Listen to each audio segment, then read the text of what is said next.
Hey there, everybody. If you watch the channel, you've probably seen this thing. This is the Twisted T-Rack. It's one of my favorite bike accessories. It's used to support things like the Swift Industries Zeitgeist bag.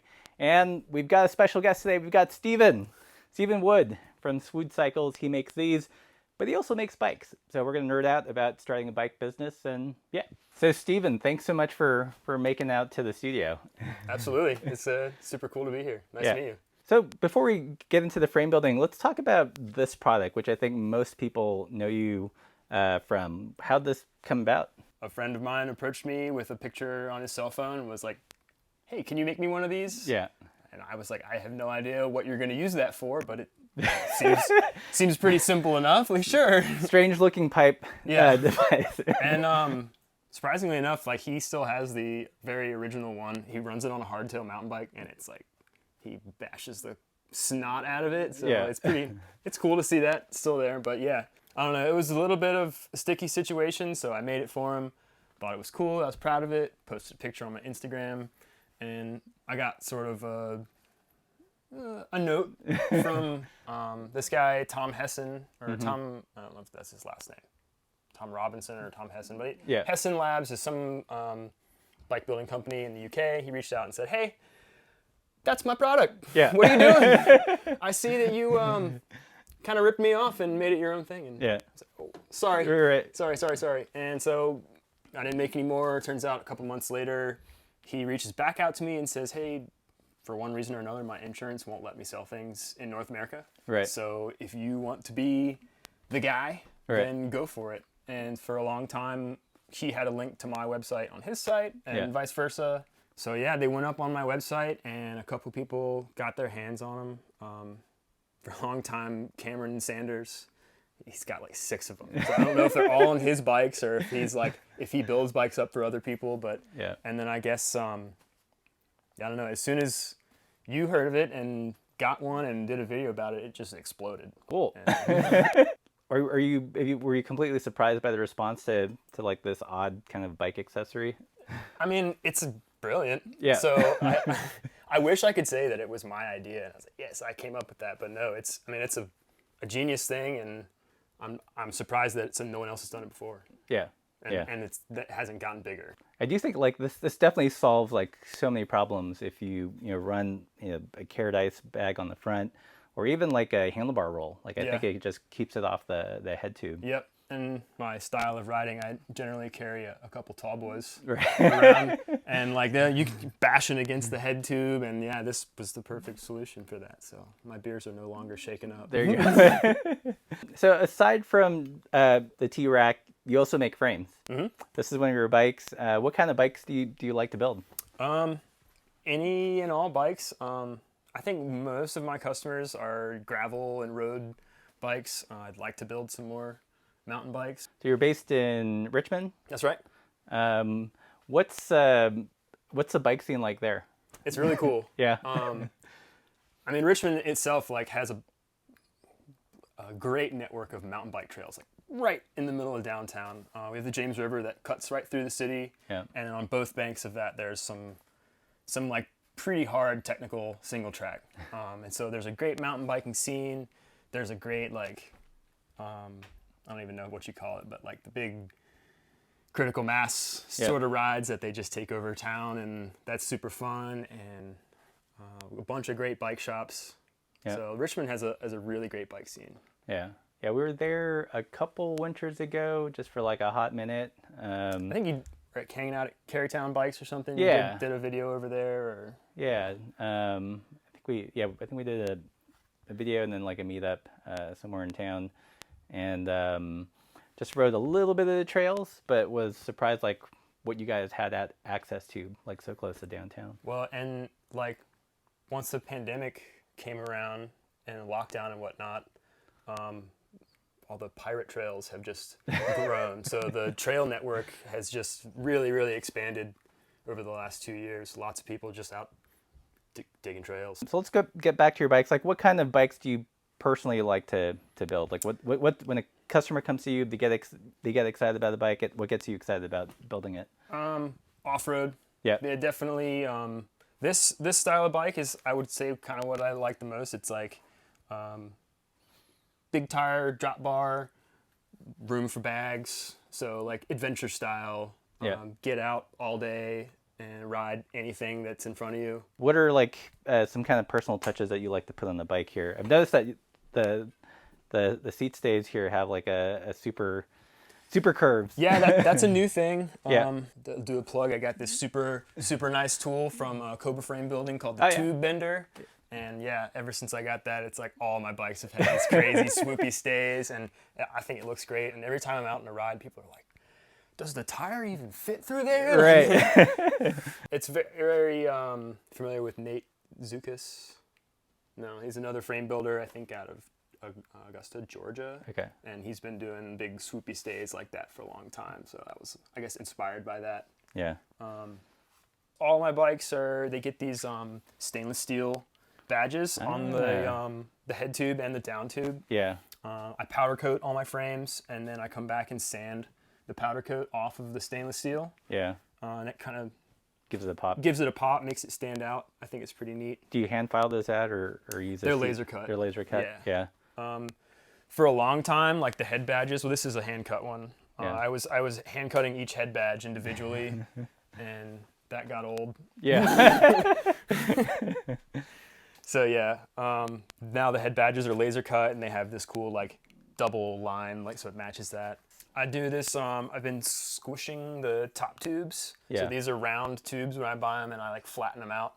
I started doing it on cyclocross bikes because I thought it would be like better for shouldering. Right. And I really just liked the way it looked. Yeah. So I kind of stuck with it and kind of do it on a bunch now. Yeah. I've heard that it adds lateral stiffness and vertical compliance. Vertical compliance. Is that actually the case? Yes. Yes. I don't know. It rides great. I've never really like made two of the exact same bikes, Yeah. one with a squish tube and Right. one without, to really compare. Yeah. I wish I had more time to make myself bikes to really test Right. these sort of things, but How much time is split between the bikes and making the twisted T-Racks? so yeah, every Monday I make T-bars and T-Racks, and that's just set.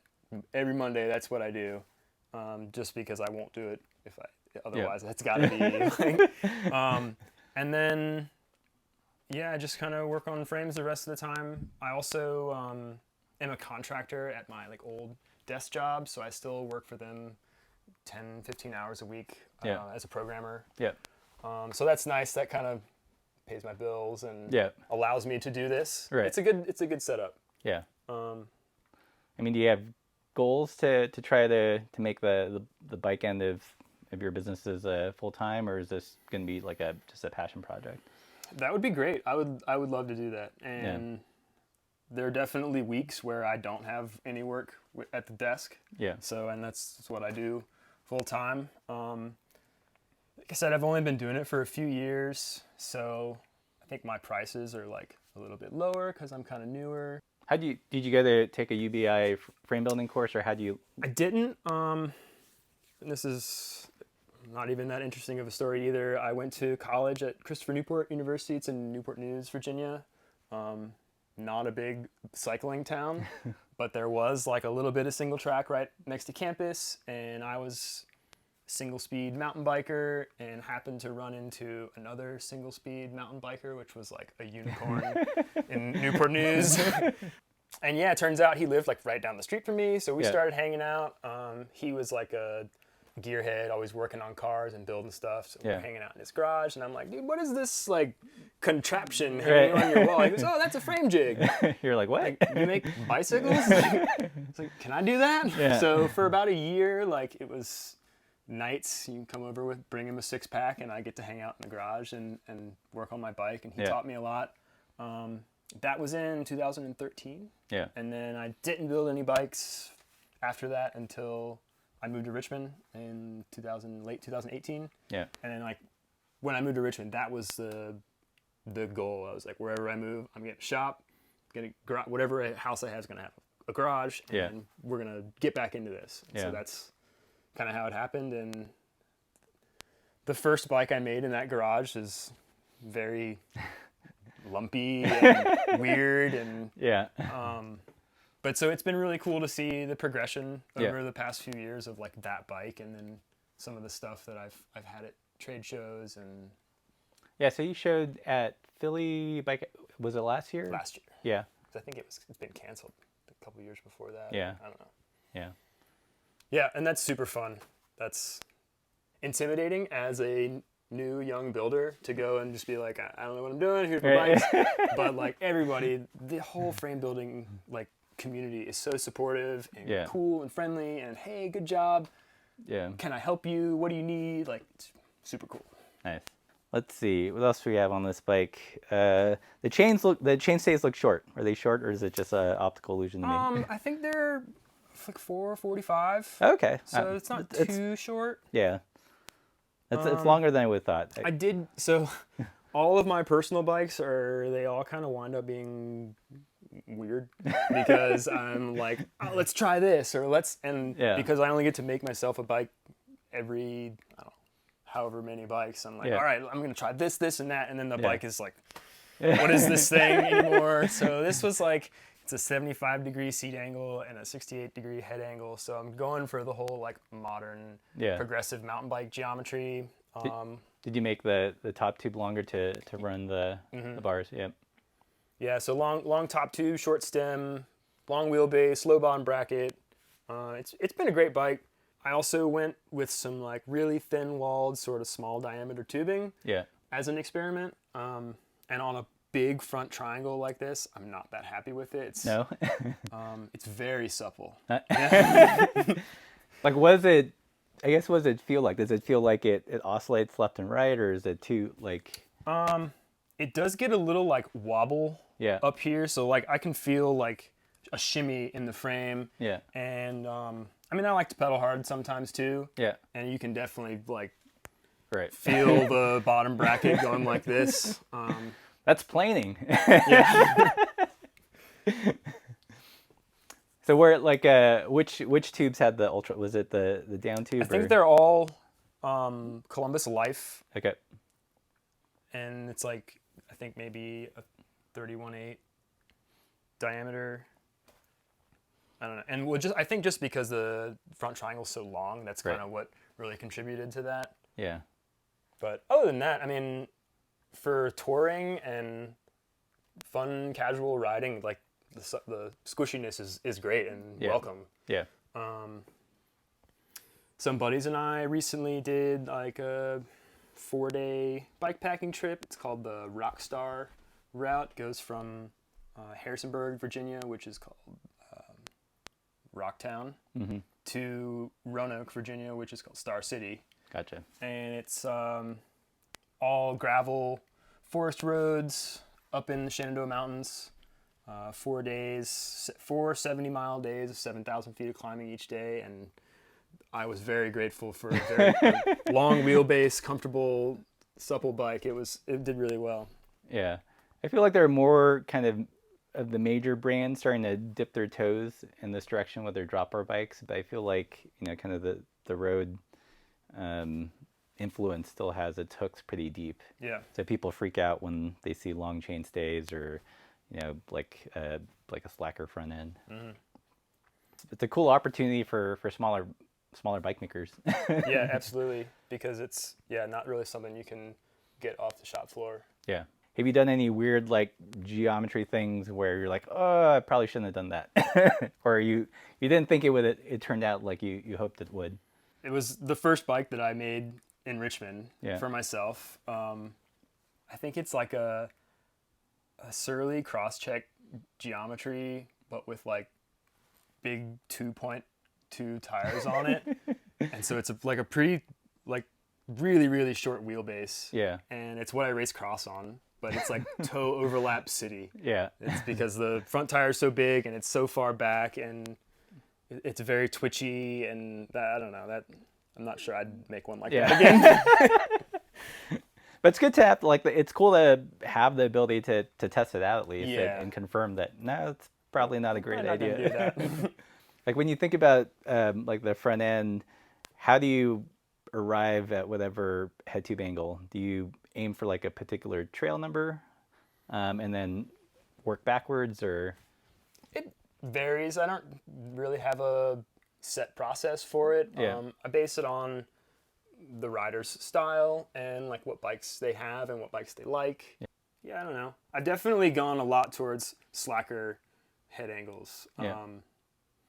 I have a buddy that just got one of my frames. He's been riding on like an older mountain bike with kind of a steep cross-country head angle, and he got on the gravel bike that I made him with a slack head angle, and he was like, I have more confidence on this than I do my cross-country mountain bike. Like, so I definitely am leaning towards that, like the 69, 68 degree head angle on a drop bar bike. I think is a pretty good place to be. Yeah. Do you make forks as well, or do you just use aftermarket forks? I don't. I've been doing the steel frame carbon fork setup for a while. What else do the bike nerds want to know? I'm a big fan of putting like bosses on the inside of the frame for bags. I actually traded Andrew the maker. Like, he made, I think it was called the Jerry can or Jerry sack or something. Yeah. And he actually designed the bag to work with the T-bar. Oh, cool. So he did the pre-order for his bag, and there was an option on the pre-order to get a T-bar with it. So I'd like sent him a dozen or so T-bars, and in exchange he made me like a full this bag, the two of these, and a seat pack for this bike. And nice. So I like designing the bikes around like having right built-in bags and storage. Any other quirky things on the bike? T47 is pretty much, I use that on everything. Yeah. It's cool. It's like the I don't know. It's heavier for sure. Yeah. I've had some arguments with people that English threaded is better because it's lighter, and I'll never do anything press fit, or I think all those press fit bearing systems are terrible. Straight 44 millimeter head tubes. I make these little rings that go on them. Just add a little class. Looks like you've got all the mounts in the rear. Yeah, personally for me, I like externally routed stuff. Yeah. Ease of maintenance, and especially if you're bike packing and out in backcountry and stuff. Like, I'm not messing with internal routing, but I have done a lot of internal routing. People really like it.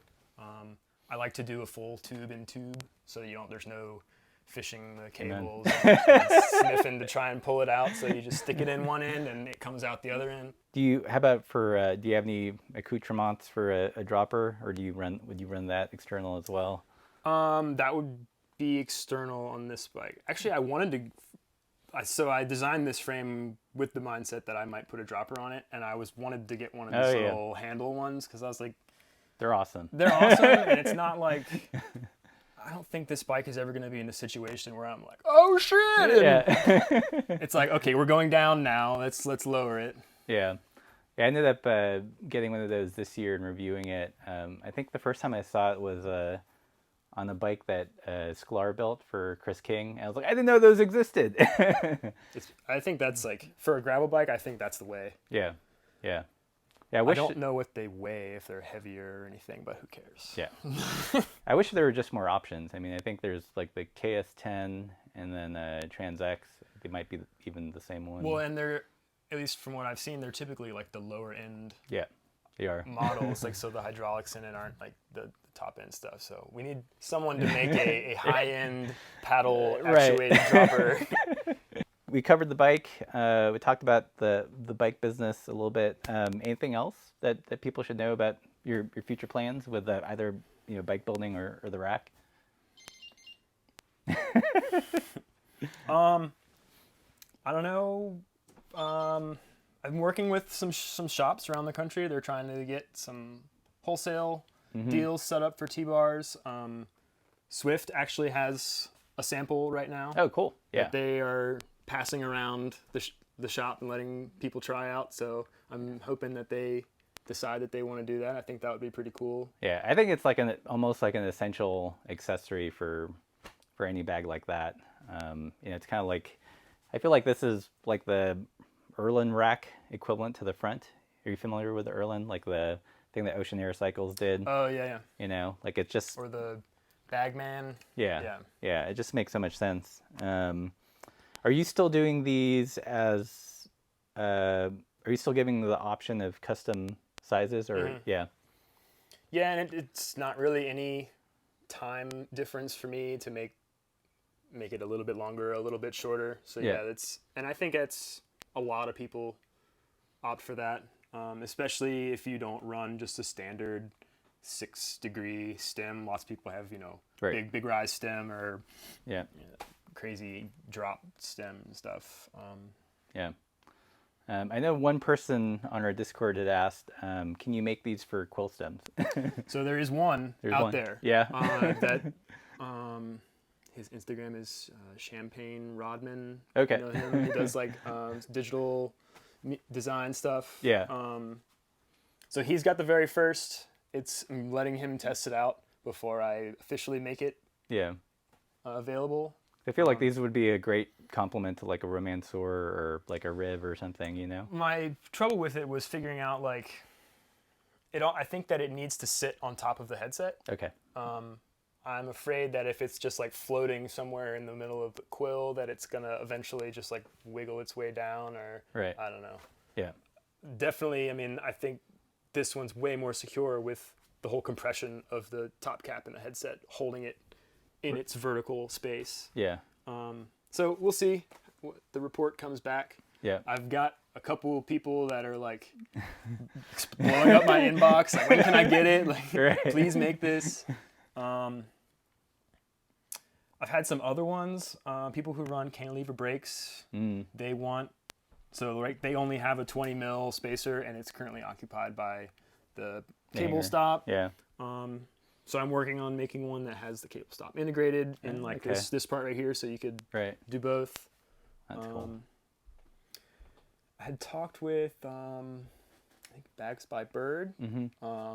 We were gonna try and collaborate on like a similar style that mounted here on the clamped on the seat post that would slip into like a seat pack style. Yeah. And he was wanting to make like a bag specifically that had like a little sleeve in the bottom of it that would slip over it. Yeah. Which I've seen a couple companies do. Yeah. I think Porcelain Rocket has one that you can't get anymore, I don't think. And there's 7 Roads bags. I think their seat pack has some sort of mini rack attached to it. Sweet. Well, thanks so much for stopping by the studio. If you guys are interested in the bike or in the Twisted, is it still called the Twisted T-Rack, or am I just like misnaming this? T-bar, T-bar, T-bar. okay, yeah. I had to go away from T-Rack because I think Tumbleweed, their front rear rack is called the T-Rack. Okay. So we were trying to not step on each other's toes there, so it's T-bar. Yeah, so I'll put all of Steven's links in the description, so check out his stuff. I've done at least one review on this. I think it popped up on my Accessories of the Year in 2021 video. I'll link to those in the description below. And if you like this content, like, share, subscribe, all that good stuff. And as always, keep the sulfur side down.